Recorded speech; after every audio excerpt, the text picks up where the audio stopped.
salah satu SMA unggulan di Kabupaten Nagan Raya. SMA ini juga telah berhasil mencapai prestasi dengan program dan program yang sudah berjalan lama di SMA ini juga dapat berkembang ke sekolah-sekolah yang lain.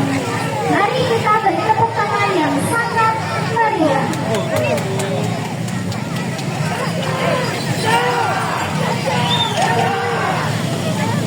Selanjutnya, mari kita saksikan tampilan dari SMK Negeri 1 Nagan Raya di bawah kepemimpinan Bapak Yogi Pandang SP.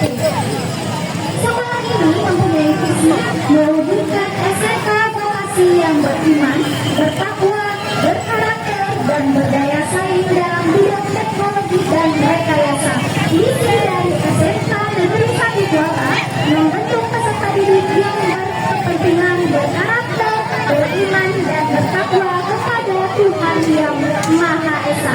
Mari kita beri tepuk tangan yang sangat meriah. Selanjutnya, media pembelajaran berbasis IT dan mengembangkan diri sejalan dengan pengembangan iptek. Dengan kenapa SMA Negeri 2